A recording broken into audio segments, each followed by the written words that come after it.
दाखिल खारिज जमाबंदी से अब मालिकाना हक नहीं मिलेगा। हम बात करेंगे सुप्रीम कोर्ट के एक आदेश के बारे में, जितेंद्र सिंह बनाम मध्य प्रदेश सरकार के बारे में, और 4 पॉइंट पर हम और बात करेंगे जो कई लोगों के प्रश्न और डाउट रहते हैं। साथियों, फर्स्ट हम बात करेंगे property transfer act section 54। Transfer से ही आपको मालिकाना हक मिल जाता है, ठीक है। दाखिल खारिज नहीं भी होता है फिर भी मिल जाता है। इस पर डाउट जो है वो आपके क्लियर भी होंगे, ठीक है। सेकंड साथियों, कि दाखिल खारिज जमाबंदी से मालिकाना हक नहीं मिलता, उस सुप्रीम कोर्ट के आदेश के बारे में भी चर्चा करेंगे और आदेश भी आपको दिखाएंगे। थर्ड पॉइंट है कि दाखिल खारिज क्या है और ये क्यों जरूरी है। फोर्थ है कि दाखिल खारिज नहीं करवाने पर क्या परेशानी होंगी। साथियों, दाखिल खारिज न करवाने से भी बहुत बड़ी परेशानियां हो सकती हैं, वो भी हम वीडियो के एंड में आपको बताएंगे। साथियों, चलिए सबसे पहले हम बात करते हैं फर्स्ट पॉइंट के बारे में कि प्रॉपर्टी ट्रांसफर एक्ट धारा 54 क्या कहती है स्वामित्व के बारे में। क्योंकि देखिए, लोगों को चाहिए होता है स्वामित्व कि भाई वे उस जमीन के मालिक बन जाएं, ठीक है। तो देखिए साथियों, प्रॉपर्टी ट्रांसफर एक्ट सेक्शन 54 ये कहती है कि विक्रय ऐसी कीमत के बदले स्वामित्व का अंतरण है जो दी जा चुकी है या जिसके देने का वचन किया गया हो या जिसका कोई भाग दे दिया हो, किसी भाग के देने का वचन किया गया हो। यानी कि साथियों, अगर आप कोई जमीन खरीदते हो, वो आप पे ट्रांसफर होती है, तो ट्रांसफर जब होती है तो उसी समय आपको मालिकाना हक मिल जाता है, सारे हित मिल जाते हैं, ठीक है। अब देखिए नीचे देखिए, विक्रय कीमत के बदले स्वामित्व का अंतरण है। यानी कि जब भी आप कोई चीज खरीदते हो स्वामित्व के बदले, ठीक है, स्वामित्व का अंतरण है, सॉरी, विक्रय कीमत के बदले स्वामित्व का अंतरण है। स्वामित्व यानी कि जो मालिकाना हक होता है उसका ट्रांसफर होता है। इस तरह से एक व्यक्ति द्वारा दूसरे व्यक्ति को संपत्ति का अंतरण है। एक व्यक्ति द्वारा संपत्ति का अंतरण से तात्पर्य है कि वह व्यक्ति संपत्ति के सभी अधिकार, हित, स्वामित्व स्थायी रूप से अंतरित कर देता है। अंतरित का मतलब ट्रांसफर। यानी कि साथियों, आप मुझसे जमीन खरीद रहे हो, मैंने अगर जमीन बेच दी आपको, ठीक है, मैंने अगर रजिस्ट्री करवा दी, पैसा ले लिया, तो मैंने अपने सारे अधिकार, सारे स्वामित्व संबंधी राइट्स जो है वो आपको ट्रांसफर कर दिए, ठीक है। तो स्वामित्व तो किससे मिल गया आपको, किससे मिल गया, ट्रांसफर से। अब देखिए, ट्रांसफर कई जरियों से होता है। या तो आप मान लीजिए मैं आपको बैनामा यानी कि सेल डीड कर दूं, ठीक है, रजिस्ट्री कर दूं, ठीक है, तो आप स्वामित्व मिल गया। दान पत्र कर दूं तब भी स्वामित्व मिल जाता है, ठीक है। तो कहने का मतलब साथियों ये है, जब आप प्रॉपर्टी कोई खरीदते हो, रजिस्ट्री करवाते हो उसकी, ठीक है, जैसे मान लीजिए आप किसी को दान पत्र करवाते हो अपने नाम में, तो आपको प्रॉपर्टी ट्रांसफर होते ही सारे स्वामित्व तो आपको ट्रांसफर हो जाते हैं, ठीक। अब साथियों, कई लोगों को डाउट होता है कि सर तो दाखिल खारिज क्या है, ये दाखिल खारिज जरूरी की है। दाखिल खारिज भी बहुत जरूरी है, ठीक है, वो भी हम आपको लास्ट में बताएंगे। अब हम बात करेंगे सेकंड पॉइंट पर कि दाखिल खारिज जमाबंदी से मालिकाना क्यों नहीं मिलता और सुप्रीम कोर्ट का आदेश क्या था। इससे पहले मैं एक चीज कहूंगा आप साथियों कि यदि आप कोई भी लीगल एडवाइस लेना चाहते हैं, कानूनी सलाह, तो हमारा कॉन्टैक्ट नंबर वीडियो के डिस्क्रिप्शन में मेंशन किया गया है। और अगर आप उत्तर प्रदेश में जमीन खरीद रहे, डॉक्यूमेंट चेक करवाना है कि जमीन विवादित तो नहीं है, ठीक है, डबल रजिस्ट्री तो नहीं है, तो आप करवा सकते हो। कॉन्टैक्ट नंबर वीडियो के डिस्क्रिप्शन में है। सेकंड पॉइंट, दाखिल खारिज जमाबंदी से मालिकाना हक नहीं मिलेगा, सुप्रीम कोर्ट का आदेश। देखिए, ऑर्डर जो दिया गया था, ये दिया गया था जितेंद्र सिंह वर्सेस मध्य प्रदेश सरकार में। अब देखिए इसमें क्या कहा, जस्टिस एम.आर. शाह और जस्टिस अनिरुद्ध बोस की बेंच ने कहा, यदि टाइटल स्वामित्व अधिकार से संबंधित कोई विवाद है, विशेष रूप से जब वसीयत के आधार पर म्यूटेशन यानी कि दाखिल खारिज प्रविष्टि की मांग की जाती है, तो जो पक्ष वसीयत के आधार पर स्वामित्व अधिकार का दावा कर रहा है, उसे उपयुक्त सिविल कोर्ट अदालत का दरवाजा खटखटाना होता है और उसके अधिकारों को स्पष्ट कराना होता है। उसके बाद ही सिविल कोर्ट के सक्षम निर्णय के आधार पर आवश्यक म्यूटेशन एंट्री की जा सकती है।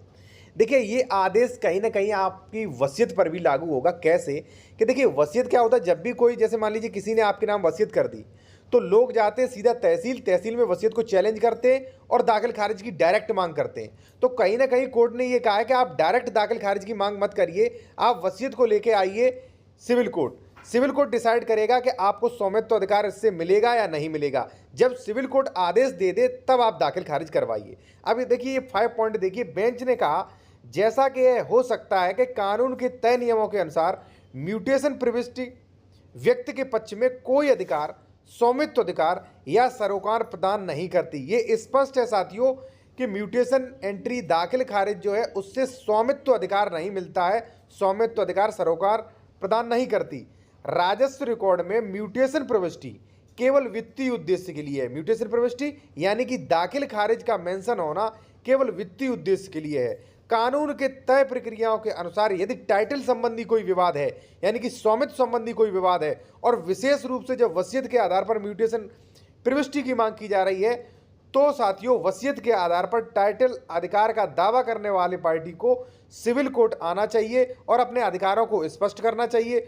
उसके बाद सिविल कोर्ट के निर्णय के आधार पर आप दाखिल खारिज करवा सकते हैं। यानी कि साथियों ये स्पष्ट है। और दूसरी बात, जैसा कि मैंने पहला प्रॉपर्टी ट्रांसफर एक्ट सेक्शन 54 के बारे में बताया था कि ट्रांसफर से ही आपको स्वामित्व मिल जाता है, स्वामित्व का ट्रांसफर हो जाता है। ठीक है, दाखिल खारिज केवल रेवेन्यू प्रक्रिया है लगान के लिए, क्योंकि लगान नीचे खतौनी में खुला होता है। ठीक है, खतौनी अधिकार अभिलेख में।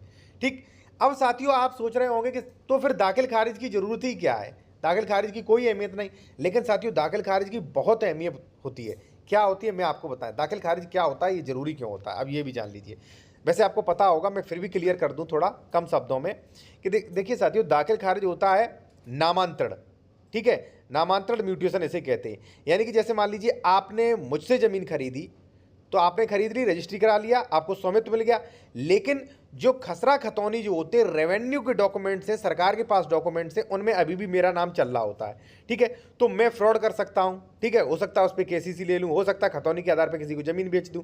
ठीक है, तो आपको एक चैलेंज करना चाहिए, दावा करना चाहिए और दाखिल खारिज अपने नाम जरूर करवा लेना चाहिए। ठीक है, तो दाखिल खारिज है साथियों कि जो व्यक्ति उसे जोत वो रहा है, जो व्यक्ति का स्वामित्व है, उसके उसी का दाखिल खारिज करवा लेना चाहिए। जरूरी क्यों, जरूरी इसीलिए है कि भाई जो भी मान लीजिए सरकार के पास रिकॉर्ड है उनमें भी आपका नाम दर्ज हो जाएगा।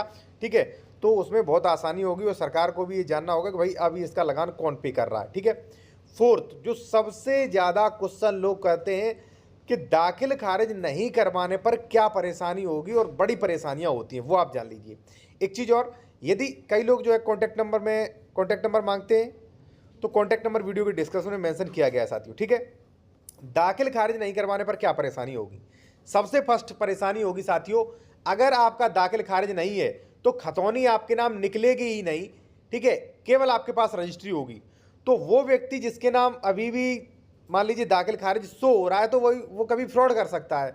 वो उस खतौनी के आधार पर जमीन बेच सकता है, केसीसी ले सकता है। ठीक है, या वो एक्सपायर हो जाएगा तो खतौनी में उसके जो उत्तराधिकारी होंगे उसके नाम जमीन पहुंच जाएगी। तो हो सकता है वो उत्तराधिकारी आके आपको परेशान करेंगे, देखिए खतौनी मेरे नाम है। ठीक है, फिर कोर्ट कचहरी के चक्कर आपको काटने पड़ सकते हैं, पहली चीज। दूसरी चीज है साथियों कि अगर मान लीजिए आपने जमीन खरीदी, आपने दाखिल खारिज नहीं करवाया, तो आप मेड़बंदी सीमांकन धारा 24 की कार्रवाई नहीं कर सकते, क्योंकि उसके लिए खतौनी जरूरी है। ठीक है, पहली चीज। दूसरा साथियों, धारा 134 यानी कि अगर किसी ने अवैध कब्जा कर रखा है तो बेदखली के लिए केस नहीं कर सकते, क्योंकि उसके लिए खतौनी जरूरी है। ठीक है, इसके अलावा साथियों जो है वो है साथियों धारा 116 117 यानी कि विभाजन। आप कृषि जमीन अगर है तो उसका बंटवारा भी नहीं कर सकते, क्योंकि बंटवारा के लिए 116 117 कार्रवाई के लिए खतौनी मैंडेटरी है, खतौनी लगेगी दावा में, और खतौनी आपके नाम होगी नहीं, तो धारा 116 117 की कार्रवाई नहीं होगी। ठीक है, इसके बाद 32/38 की भी कार्रवाई नहीं होगी। ठीक है, तो तमाम ऐसी कंडीशन है, अगर मान लीजिए आप दाखिल खारिज नहीं करवाते हो तो साथियों आपको परेशानी होगी। एक क्वेश्चन और लोगों का होता है कि सर प्लॉट्स का तो दाखिल खारिज होगा नहीं, तो ऐसा कहीं पे भी मेंशन नहीं किया गया है साथियों, प्लॉट्स का भी दाखिल खारिज होगा। अगर उस प्लॉट का लेआउट जारी है तो दाखिल खारिज मत कराइए, लेकिन लेआउट जारी नहीं है तो दाखिल खारिज मैंडेटरी है और दाखिल खारिज होगा, क्योंकि फ्रैक्शन का नियम जो था वो 2004 में ही